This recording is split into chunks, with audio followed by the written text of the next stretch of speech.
Great seeing you for devotions. Again, we're continuing on the subject, come back from defeat. I know you have something you need to do.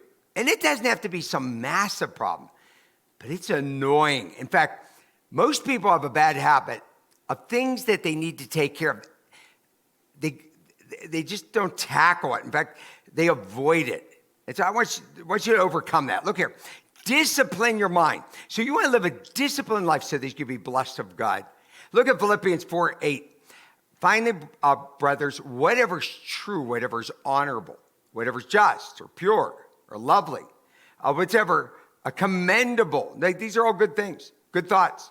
If there is any excellence, if there is anything worthy of praise, think about these things. Now, this is the way a believer should be all the time. Now, it's not going to be natural. You're not always going to be just a natural, happy person. You're not going to be a natural, disciplined person. When you see people that seem like they're naturally disciplined, they've started as a habit. They discipline themselves to become disciplined. That's how it happened. And you could do the same thing. But now you want to discipline your mind to always be praising God, thanking God. If you want to get away from all discouragement, I'm telling you, and I mean this, I don't care how hard this life is.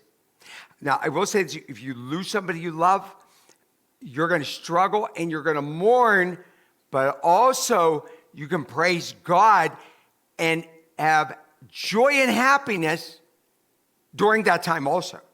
It's not like, I'm going to go down into the valley of the shadow of death for 6 months, and then I'm going to be happy. No. As soon as they go home, you cry, you laugh. You cry, you laugh, you cry, you laugh. I want to be sure. So you understand where I'm heading with this. Trust in the Lord and only speak faith-filled, positive language. So when God hears you speaking like this, because we want to show God that we believe, and you say, but I do believe, then why are you so discouraged? I do believe. Yeah, but why are you so filled with anxiety? You see what I'm saying? Worry is nothing but a big waste of time.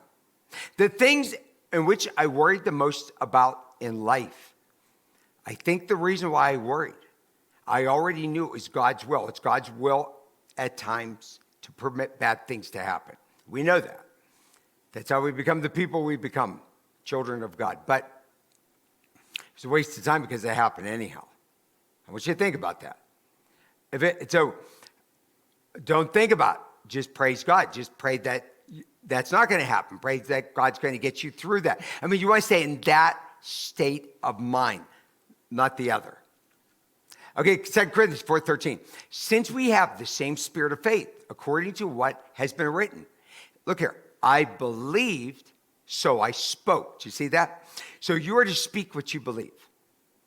Okay, so if you're a Christian, you should be witnessing. If you're a Christian, when we talk about those sticky matters out there, you should say the right thing as gracefully as you can, encouragingly as you can. Okay, but we speak if we believe. You don't speak it, you don't believe it. Now let's talk. I'm trying to overcome something, but I'm going to keep it a big secret between me and God. No, it doesn't work like that. You speak it, you announce it. This is how you overcome it, because God will give you more power. He tells us to do this. And he says, we also believe, and so we also speak. It makes it very, very clear. The devil couldn't take you out, so he's trying to wear you out. Don't get tired, because the tide is about to turn in your favor. This is for real. Don't wear out, don't wear out, don't wear out. Trust in the Lord. Speak it, talk about it, praise his name. What I do, I have to go through all sorts of battles and fights. Okay, so I'm kind of in the lead on. I go, no, this is not happening. No, you can't do that. This thing over here is really bad. We got to change it. That's what anger is for. It's from God. But then we go, okay, it's good. God's got us. We're going to overcome this. You forgive everybody. You don't stay mad at anybody. Look, Romans 8:18. He said, I consider that the sufferings of this present time are not to be worth compared with the glory that is to be revealed. I'm going to tell you, when it comes to our loved ones, I think about my boys. I think about them being in heaven.